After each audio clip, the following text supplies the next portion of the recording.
Queridos companheiros, boa noite. Que a paz do Mestre Jesus permaneça presente em nossos corações. É com grande alegria que nos dirigimos aos companheiros para apresentar o assunto de hoje. Mas, antes de nós começarmos, faremos a leitura da página preparatória para a prece. E o livro escolhido é Vinha de Luz, ditado por Emmanuel, psicografado por Chico Xavier. E a mensagem é a de número 67, intitulada Adiante de Vós. Ela se baseia na seguinte passagem: Mas ide dizer a seus discípulos e a Pedro que ele vai adiante de vós para a Galiléia. Marcos, capítulo 16, versículo 7. Vejamos o que diz Emmanuel. É raro encontrarmos discípulos decididos à fidelidade sem mescla nos momentos que a luta supera o âmbito normal.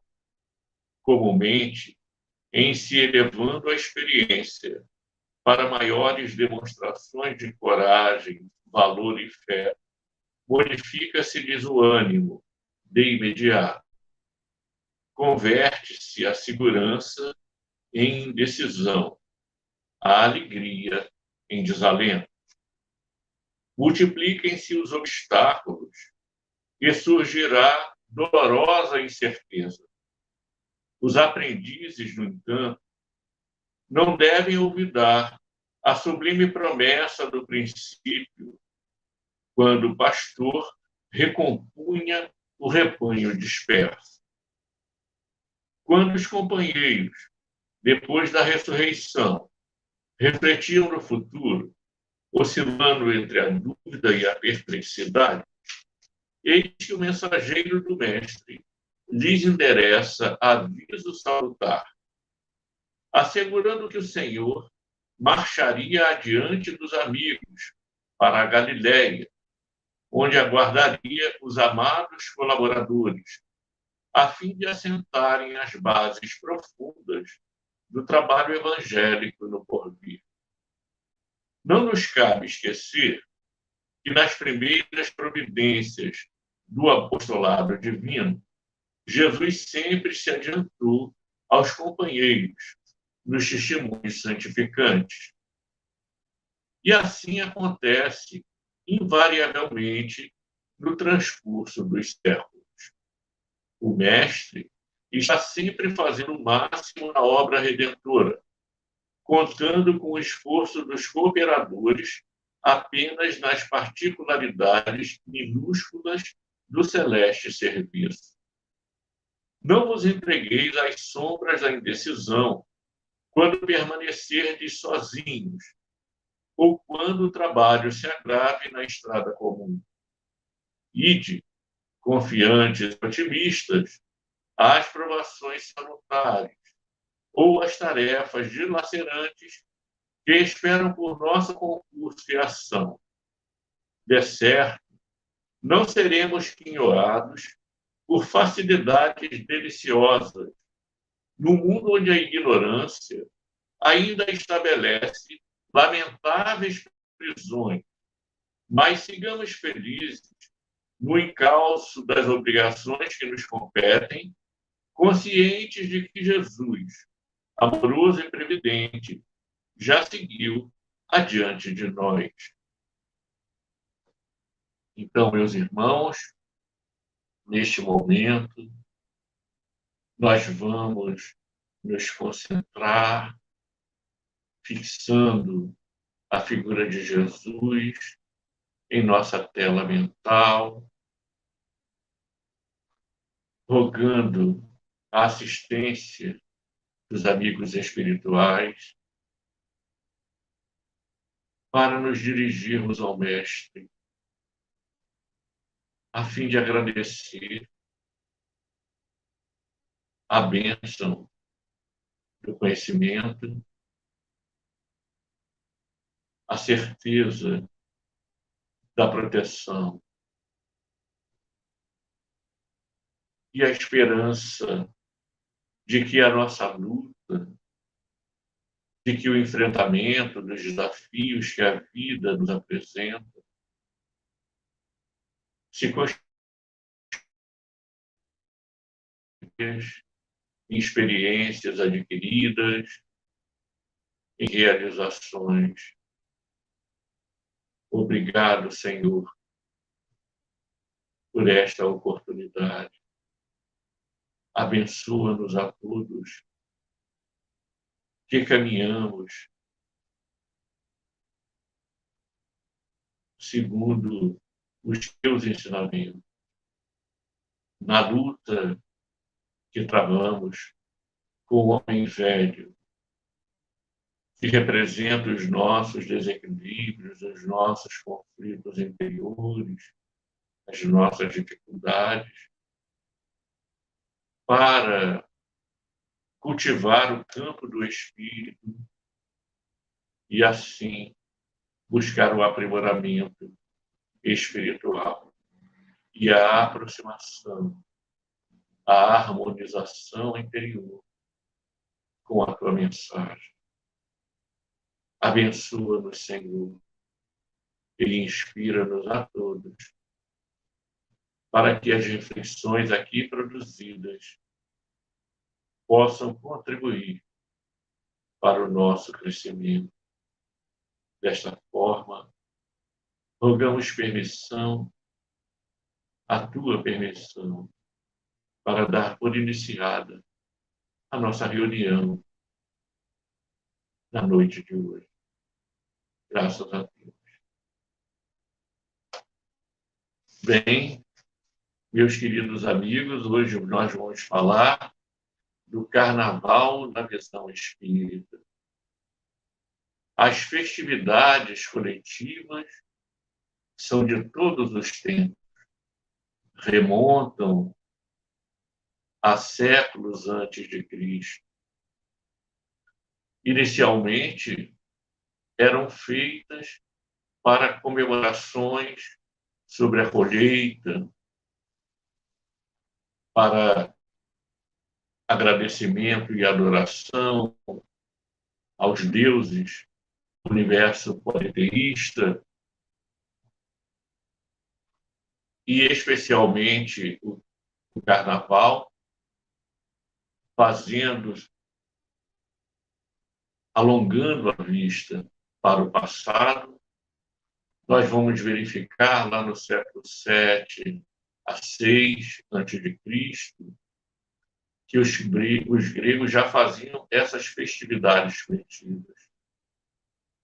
Mais tarde, essas festividades também foram realizadas pelos romanos. Os gregos a dedicavam a Baco, o deus do vinho, e os romanos, mais tarde, criaram as Saturnálias. Havia até vomitórios públicos para que a população usasse. Tamanha era a ingestão de comida, de bebida, de uma forma desequilibrada, excessiva, que eram necessários esses vomitórios. O tempo passou, na Idade Média, nós temos também manifestações dessa natureza, com algumas mudanças, mas se criava a ideia de que era lícito se enlouquecer por 3 dias. Mais tarde, já no Brasil, nós temos o Intrudo, que foi uma comemoração trazida da cultura portuguesa, mas adaptada aqui no Brasil aos valores da época, aos costumes da época. E, finalmente, a gente tem aí, no início do século XX, o surgimento do carnaval como nós conhecemos. É claro que agora, com tecnologia, né, televisão, internet, ele se tornou uma festividade projetada, né, no ambiente internacional, de forma que o Brasil é conhecido como o país do carnaval. Ocorre que o carnaval não é uma festa exclusivamente brasileira. Existe carnaval em Orlando, nos Estados Unidos, existe, inclusive antes, na época vitoriana, né, e já existiu carnaval, as máscaras foram trazidas, o costume das máscaras foi trazido do baile de Veneza, na Itália. Então, nós verificamos que o carnaval, né, claro que em cada lugar, em cada tempo, conservando características peculiares, mas essa festividade ela foi trazida, né? Ela faz parte da cultura de vários povos, mas a verdade é que no Brasil ela assume essa proporção gigantesca de atrair multidões, as escolas com 4.000 componentes, e se nós juntarmos a esses componentes todo o aparato que é necessário, né, segurança, assistência médica, né, os meios de comunicação e outras atividades que fazem parte da cobertura do carnaval, do apoio, nós vamos verificar que se trata de muita gente. Hoje nós temos blocos no Rio de Janeiro com mais de 1 milhão de pessoas, né? E, naturalmente, um ajuntamento dessa natureza, né? Uma aglomeração dessa natureza, salta aos olhos, né? Realmente chama a atenção do mundo inteiro. Fora isso, nós temos também a apresentação dos sambas, com seus enredos, né, de toda uma coreografia, de figurinos, que compõem um todo que vão ser julgados. Isso do ponto de vista, assim, do carnaval, que hoje está industrializado. Né? Existe uma série de interesses comerciais, né? Financeiros, porque se trata de investimento de onde se pretende retirar o lucro. Ora, portanto, o carnaval ele é uma manifestação que faz parte da cultura popular. No nosso caso, aqui no Brasil, ele assumiu características próprias, né, muito específicas, e mesmo assim, tratando-se de um país continental, nós vamos verificar que em outros estados ele possui outras características. Né? Estados que não têm escolas de samba, são blocos que desfilam dentro ali da sua realidade. O fato é que o carnaval é uma ocorrência que atrai muita gente, é um evento que atrai muita gente. Por isso, sempre é importante essa oportunidade de nós refletirmos sobre ele à luz da doutrina espírita. E por que isso? Não é? Porque o espiritismo ele se dirige à vida prática, ele revela a nossa natureza espiritual, as nossas origens, o nosso destino e as relações dos espíritos, que somos nós, mas não apenas nós encarnados, mas essas relações do mundo dos espíritos com o mundo físico, o mundo material. Então, nós verificamos que a doutrina espírita ela nos amplia os horizontes, ela faz com que nós enxerguemos mais amplamente e mais profundamente a realidade. Daí porque a doutrina espírita ela não é contra nem a favor do carnaval. Ela apenas esclarece quais são os componentes do carnaval que nós normalmente não observamos, né, do ponto de vista espiritual. E deixa conosco a liberdade de escolhermos qual atitude tomar, né? Qual escolha fazer. Isso porque nós verificamos que, como seres espirituais, nós somos seres pensantes. E o pensamento, ele está sempre em atividade, seja o nosso pensamento, seja o pensamento alheio. Nós vivemos imersos no oceano mental. E neste oceano mental, esses pensamentos se cruzam, né? Se entrecruzam sem se chocar. De modo que nós estamos sempre emitindo e recebendo pensamento.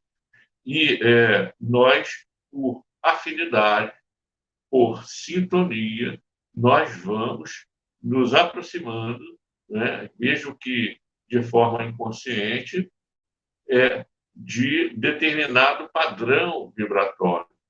E qual é a importância que isso tem para nós? Para nós é importante saber quais as consequências dessa sintonia. É claro que buscamos uma boa sintonia, a sintonia do otimismo, da paz, da segurança emocional, a sintonia da alegria, não é? Da amizade sincera, da descontração que não seja perigosa. Nós, então, nos movemos numa psicosfera espiritual, ou seja, numa atmosfera espiritual, chamada psicosfera. E essa psicosfera, ela vai se graduando, né, de densidades diferentes do pensamento, partindo das mais grosseiras até as mais purificadas. É assim que a crosta terrestre se apresenta. Ora, tratando-se de um evento coletivo que envolve milhares de pessoas, naturalmente que essa psicosfera ela é potencializada, né? Ela é assim intensificada pelas milhares de mentes, né, que produzem os pensamentos. E aqui a gente começa a perceber que nós não estamos nos referindo apenas aos encarnados, aqueles que estamos no mundo material, né, no mundo físico, mas também aos companheiros desencarnados, que vêm para cá atraídos pela essência dos desejos e das vontades expressas através do pensamento que os atraem, né? Porque não somos a favor de demonizar o carnaval, absolutamente. O carnaval, como diz o Dr. Eliade Menezes, não seria o que é se não fôssemos o que somos. Nós somos seres ainda em construção, imperfeitos.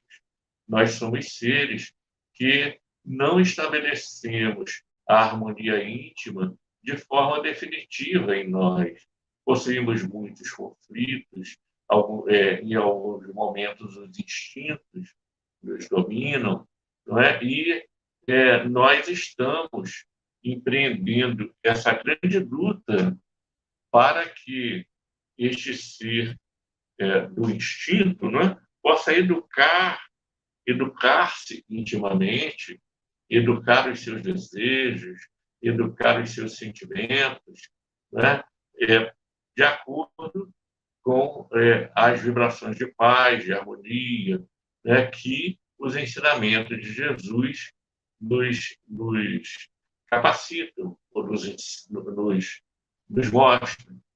Daí porque, sendo seres espirituais na Terra, realizando a nossa experiência reencarnatória, nós não deixamos de nos comunicar, ainda que de uma forma imperceptível, inconsciente, com os seres do mundo espiritual, que são espíritos como nós, mas estão despidos da carne, ou seja, do corpo material. Por isso, aquele pensamento, né, expresso na música do Caetano Veloso, atrás do trio elétrico, só não vai quem já morreu, segundo o entendimento espírita, ele merece uma retificação, não é? Atrás do trio elétrico, também vai quem já morreu. Ou seja, também vão os desencarnados. E pela característica do carnaval de ser uma festa popular que reúne muita gente, que traz uma, uma ideia de muita alegria, mas uma alegria assim, barulhenta, uma alegria que envolve o excesso de bebidas, tal qual se fazia na antiguidade, né? O excesso de bebidas, principalmente uma certa libertinagem, ele dá oportunidade para que muita gente se perca nessa no envolvimento, né, com esses desejos, porque todos nós estamos longe da santidade, todos nós somos ainda muito suscetíveis, muito sensíveis ainda ao instinto. E, em virtude disso, nós mergulhamos com mais facilidade nessa psicosfera e entramos em contato, né, mental, vibracional com os companheiros que também são atraídos pelos mesmos gostos e tendências. Então, a ideia não é que se diga, olha, você não pode ir para o carnaval, porque se você for para o carnaval, você estará condenado. A doutrina espírita não diz isso. Mas ela esclarece sobre os riscos e os perigos que aqui estamos nos expondo. Não é? Então, desde que eu tenha esse conhecimento, desde que eu tenha essa consciência, eu estarei em condições de tomar a minha decisão. Muita gente diz assim, não, eu não vou porque é perigoso, porque se estourar uma confusão, eu posso ser ferido, eu posso ser até pisoteado pelas pessoas, uma questão de pânico, eu não vou porque é muito caro e tal, mas a pessoa fica dentro de casa, participando mentalmente, não é? Comungando, digamos assim, com aquele tipo de pensamento, isso se ela ficar dentro de casa. Então, nós somos os responsáveis pela preparação do nosso mundo íntimo. E essa preparação, ela passa necessariamente por um cuidado. O cuidado que eu devo ter, não é, de manter o meu ambiente interno, íntimo, né, o meu mundo íntimo, em condições tão boas quanto possíveis, ou seja, dentro da minha pequenez, dentro das minhas limitações, é responsabilidade minha escolher os pensamentos que eu terei.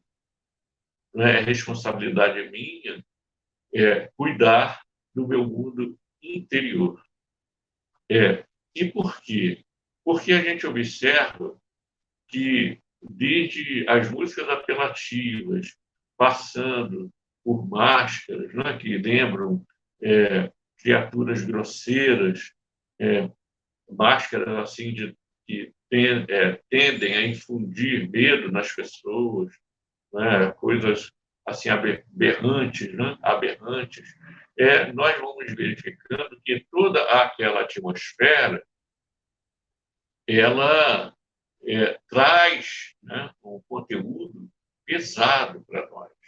Então, alguém poderia dizer, e seria até válido isso, né, esse raciocínio. Ah, mas tem tanta gente que sai para a rua e vai levar a sua criança, né, o seu filho, num bailinho, ou então a pessoa fica ali na praça e ela vai ver o bloco passar. E são pessoas muito boas, inclusive pessoas assim que estão na esfera artística, que são pessoas muito corretas, assim, são pessoas que é, não têm essa tendência, né? Elas querem fazer, executar o trabalho delas, realizar o trabalho, levar alegria para as pessoas. É claro que tem muita gente boa, muita gente assim que apenas quer se divertir e participa desse trabalho. Outros participam porque são obrigados, né? O repórter que vai cobrir o evento, o policial, o médico, a equipe médica, não é? A pessoa que trabalha no som e tantos outros que são colaboradores e estão ali a trabalho. Para eles, o objetivo deles nem é se divertir na festa, mas é garantir, né, que dentro da sua especialidade tudo corra bem. E se não ocorrer, eles naturalmente vão agir para corrigir o problema. Então, não podemos dizer que todo mundo que vai brincar o carnaval está na mesma sintonia. Mas não se trata disso, aqueles estão a serviço, né? Mas se trata de nós verificarmos realmente, digamos assim, de nós vigiarmos realmente os nossos pensamentos, sabedores de que em qualquer lugar nós estamos nesse contato, nesta sintonia. Para dar um exemplo muito rápido, não é? Eu me recordo do que o Dr. Bezerra diz no livro Nas Fronteiras da Loucura, de que muitas das máscaras que nós vemos no carnaval, aquelas máscaras grotescas, grosseiras, do ponto de vista da imagem, né? Imagem que sempre lembra assim criaturas aterrorizantes. Na verdade, as pessoas que criaram aquelas máscaras, elas foram buscar a inspiração em regiões pesadas do mundo espiritual. Né? Então, a beleza do enredo, né, da forma de descrever, de apresentar, da música, e realmente é verdade isso. Mas nós não podemos esquecer da outra parte, que é a que especificamente nos compromete. A beleza não nos compromete, não é? Mas o desejo irrefreado, incontido, né? Deseducado, às vezes violento, impulsivo, esse sim nos atinge a nossa economia espiritual, não é? Atinge a nossa paz. E como nós somos criaturas pensantes que vivemos mergulhados nesse oceano mental, com muita facilidade essa sintonia se estabelece. E nós poderíamos também dizer que a sintonia sendo lei da vida, todos os dias, em qualquer lugar, nós estamos sujeitos a ela. E é verdade. Ocorre que, no carnaval, pelo ambiente específico que se cria, né, a possibilidade desse movimento é infinitamente maior. Seria mais ou menos como dizer que uma pessoa pode ir à guerra e não levar nenhum tiro, é verdade, mas o risco é muito grande, não é? Você pode estar passando na rua e receber uma bala perdida, mas quando você vai para uma guerra, você está recebendo, né, tiros diretos que são disparados com o intuito de abater o adversário. E, no caso, o adversário é você, sou eu. Né? Então, o risco é muito grande. Por isso, há necessidade de que todos os dias nós busquemos essa sintonia com o plano espiritual superior, através de uma boa leitura, através da leitura de uma página antes de dormir, né? das preces que nós devemos fazer todos os dias, da reflexão sobre as nossas ações, o que fizemos de certo, de errado, o que podemos fazer para melhorar, porque nós sabemos que não viemos à Terra, ao mundo material, para passear, que a diversão faz parte da vida, mas que a vida não é só diversão, que nós temos compromissos graves. E o compromisso mais grave, no sentido de mais sério, é o compromisso da nossa própria melhoria, da nossa própria evolução. Por isso, nós devemos fazer a nossa parte. Nós sabemos que o ambiente do carnaval ele é um ambiente pesado. Aliás, a nossa realidade, né, quando a gente observa de um lado guerra acontecendo, mas nós acabamos, fiz uma semana agora de uma enchente que foi terrível em Petrópolis, né? Mas, ao mesmo tempo, nós estamos atravessando uma pandemia e aqui no Rio parece que nós estamos chegando ao fim dessa pandemia, embora no Brasil ainda esteja morrendo muita gente todo dia. Então, quando nós verificamos várias coisas acontecendo ao mesmo tempo, e olha que eu só falei daqui do Rio, do Brasil, né? Nem falei das outras partes do mundo, mas quando a gente observa, nós verificamos que estamos num momento muito delicado. Não é delicado porque nós devemos viver com medo ou porque haverá a vitória do mal, uma grande catástrofe. Não é isso.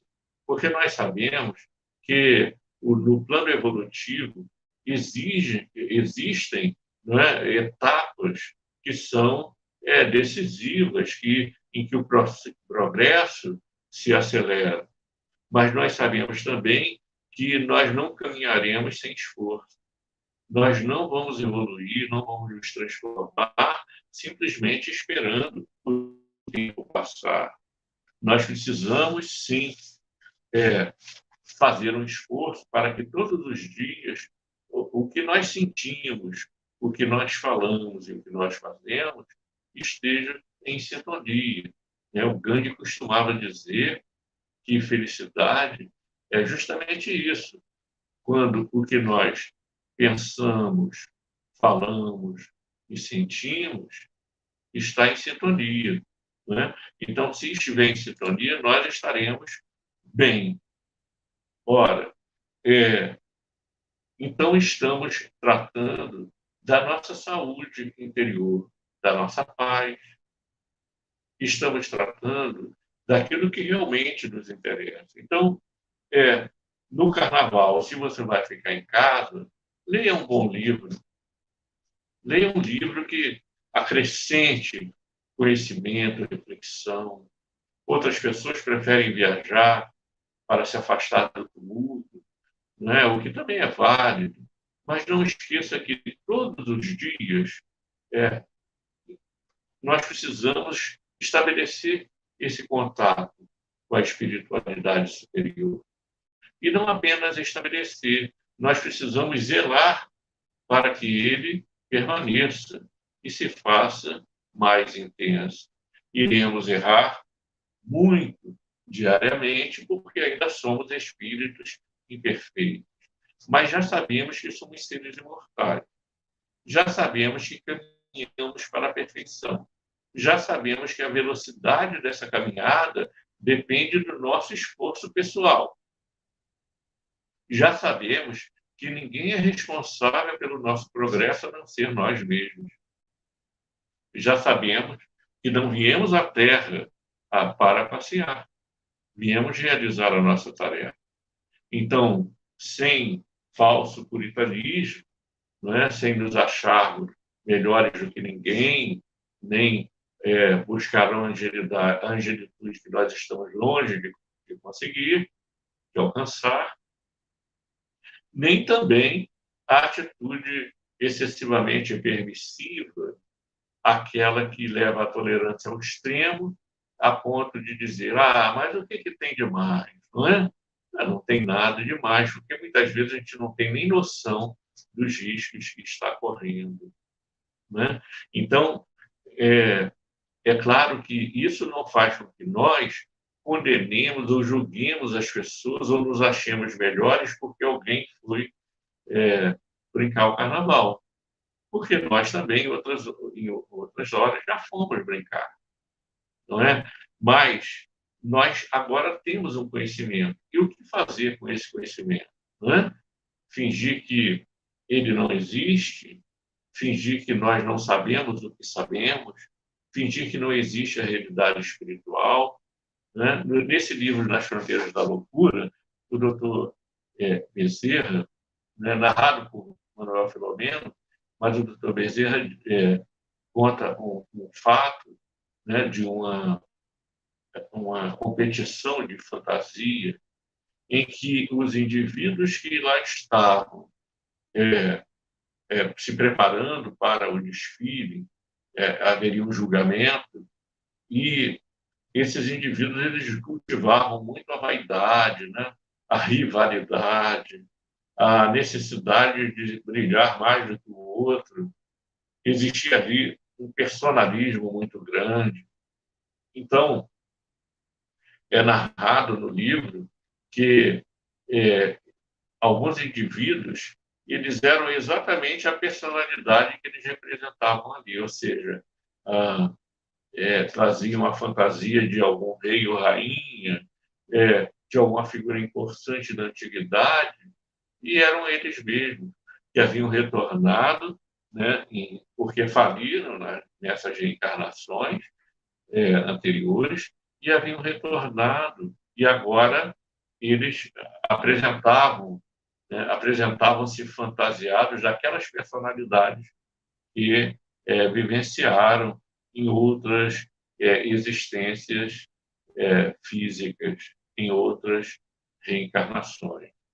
A questão é tão pesada que é montado um posto avançado de socorro aos encarnados e desencarnados. Veja, um posto com muitos espíritos, um posto imenso de socorro, um pronto-socorro para receber as pessoas que iriam desencarnar durante o carnaval, por acidentes, por homicídios, etc. Esse posto também recebia os pedidos de pessoas encarnadas e desencarnadas por aqueles que estavam correndo risco. Né? Então, a gente observa que há um grande esforço, um grande aparato, né, para socorrer os necessitados, aqueles que se enredam em crimes, aqueles que praticam atos que contrariam as leis divinas, né? E que chegam no mundo espiritual até em condições difíceis. Eu me recordo de uma passagem em que o, o senhor saiu com a sua esposa e a filha, né? E a filha é muito bonita, e a esposa também, e ele, caminhando ali em meio à multidão, um rapaz mexeu com a filha dele, e ele ficou muito ofendido com isso, e a esposa insistindo para ele ir embora, e ele foi tomado assim de uma revolta, né? Aquela necessidade do homem decidir e proteger a mulher, no caso a filha, e ele, em vez de fazer por menos, ele foi lá enfrentar o rapaz e levou um tiro e desencarnou. Inclusive estava é, na hora lá, o Manuel pergunta, mas ele tinha que desencarnar hoje? Sim, ele disse não, ele poderia viver muito tempo, talvez uns 20 anos, né? Ele poderia viver, mas ele correu o risco e ocorreu esse problema, não é? Então, ele fica numa situação muito difícil e ele é socorrido, e o livro trata de diversos socorros, né? De pessoas que desencarnaram por acidente, né?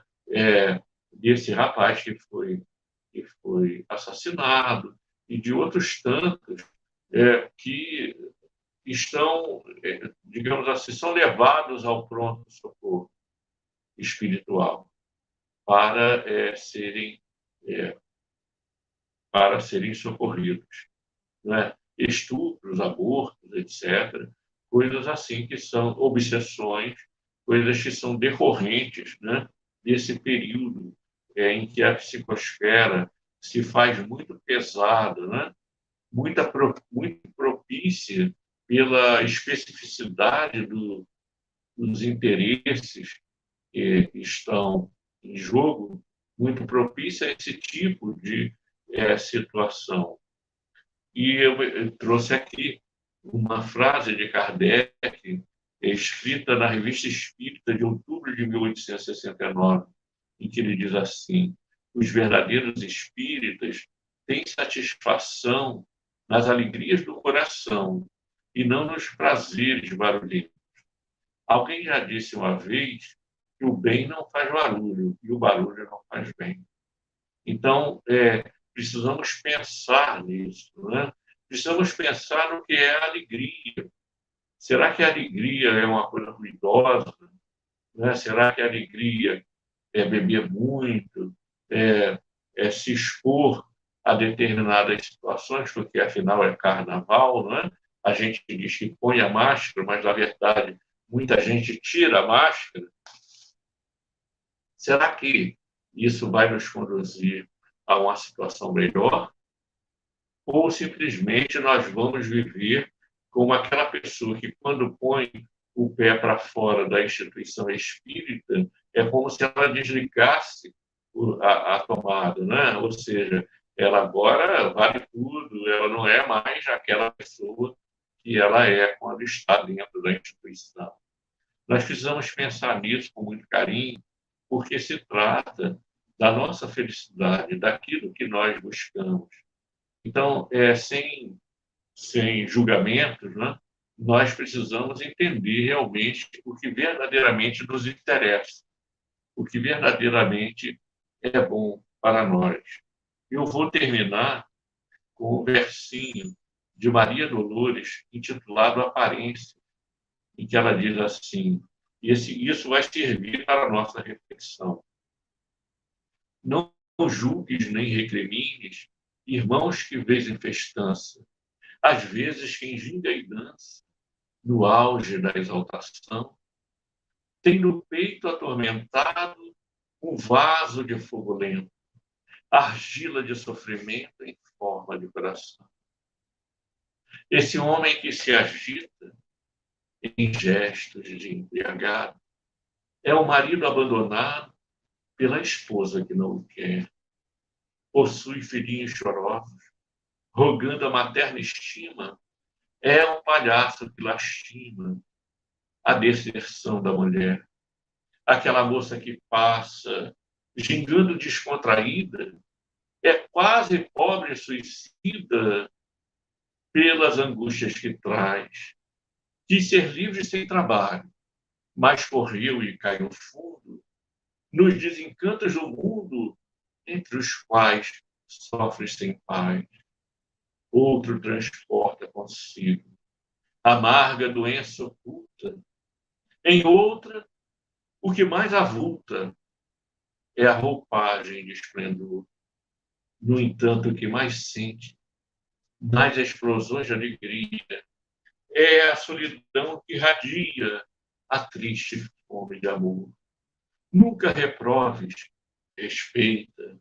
Eu também, nos tempos idos, cantei guardando gemidos, lamentando os erros meus. Às vezes quem ginga e dança, tangendo guizos por fora, por dentro é alguém que chora, buscando a bênção de Deus. Muita paz. Vamos fazer agora a prece de encerramento. Eu gostaria de agradecer a todos os companheiros que permaneceram ligados em nossa mensagem e que essa mensagem ela possa produzir reflexões agradáveis, úteis para todos nós. Então, digamos assim: Senhor Jesus, muito obrigado pela oportunidade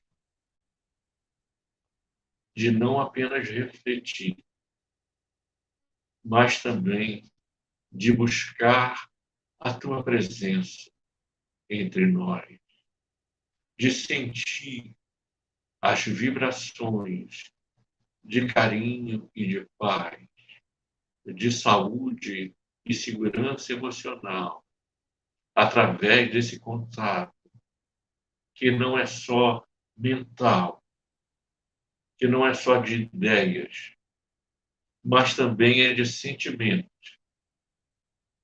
que nos envolve e que nos eleva. Muito obrigado, Senhor. Nós te pedimos neste momento,